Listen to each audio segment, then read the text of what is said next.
Symbole de ce climat nauséabond, on évoquait tout à l'heure le 1er mai, on va prendre la direction de Lyon et de l'université de Lyon 2. Décidément, il se passe toujours beaucoup de choses à l'université de Lyon 2. Vous ne serez pas étonné, évidemment, quand on voit ce qui s'est passé avec l'universitaire Fabrice Balanche. En tous les cas, des tags appelant au meurtre de policiers, j'ai bien dit au meurtre de policiers, ont été retrouvés sur les murs de l'université de Lyon 2. Même le ministre de l'Intérieur était visé. Mathilde Couvillère-Flornoy, et on en parle avec nos invités sur Europe 1 et sur CNews ce soir. La police et Bruno Retailleau sont directement visés. Sur ces images, plusieurs inscriptions ont été taguées sur le bâtiment de l'université de Lyon 2.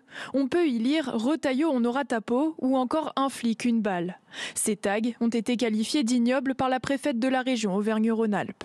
Des tags ignobles appelant au meurtre des policiers ont été inscrits sur les murs d'une université.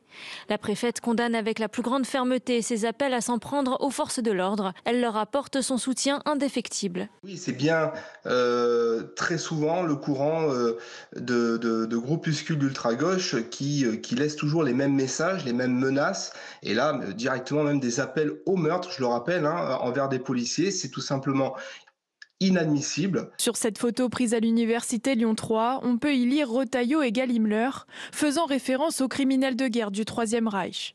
Pour Alain Barberis, les militants ne visent pas seulement le ministre de l'Intérieur, mais bien l'État.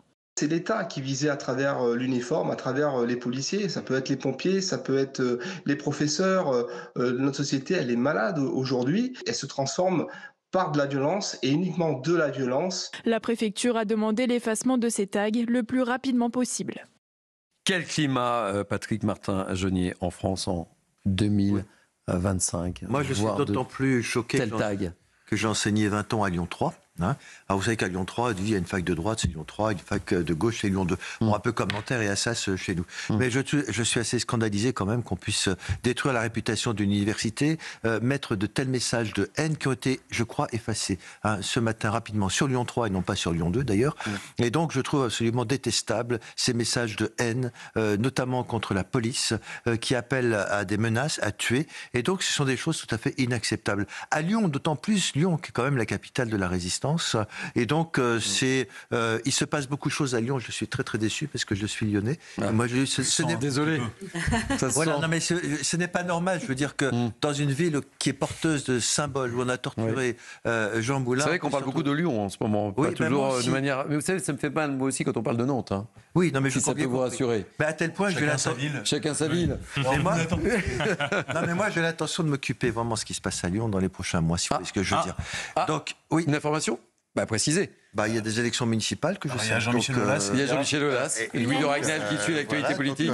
Donc vous direz plus jamais grenier. Non, plus jamais. Non, ce que je veux dire, c'est que ayant vécu. Mais vous êtes sérieux écoutez, on va voir ce qui se passe. J'ai des contacts, donc je trouve que ce qui se passe à Lyon est tout à fait catastrophique, qui est pour la deuxième ville métropole de France.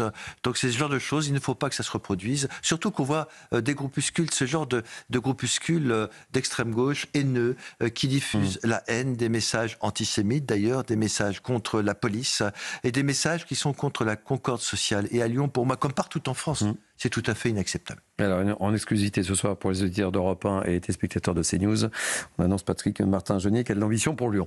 Nathan Devers. J'ai cru lire un tag où il y a écrit Retailleau égale Himmler ou peut-être j'ai mal lu ou Hitler. Non, ça a été dit. Non, vous avez bien lu, malheureusement, vous avez bien lu. Donc, j'aimerais juste quand même faire une remarque. Cette manière dont on entend de plus en plus à gauche le slogan ACAB en anglais, tous les policiers sont des bâtards, traduction littérale, où on voit les tags un flic, une balle, c'est particulièrement cynique et pervers. Pour deux raisons. D'abord parce que c'est faire une confusion volontaire entre le fait de critiquer une institution républicaine. Toutes les institutions de la République peuvent avoir des défaillances. Dans tous les corps de métier, on peut trouver des problèmes, on peut trouver des gens qui peuvent ici ou là se comporter mal, on peut contester la méthode, la doctrine, etc. Et les policiers sont les seuls chez qui ces critiques-là font l'objet d'une haine ontologique. Ça veut dire que ceux qui prétendent critiquer la police, mais qui en fait insultent les gens qui travaillent dedans, si on fait un exemple, l'hôpital public, tout le monde est d'accord pour dire qu'il va mal. tout le monde est d'accord pour dire qu'il peut y avoir des problèmes à l'hôpital public, que certains soignants peuvent parfois mal se comporter, dans le stress, avec leurs conditions de travail.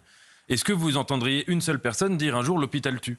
Ou tous les soignants sont des bâtards ? Ou un soignant, une balle ? Évidemment jamais. Et deuxièmement, et j'en viens au cœur de ce que je voulais dire, pourquoi ces slogans sont-ils très importants dans la culture de l'extrême gauche d'aujourd'hui ?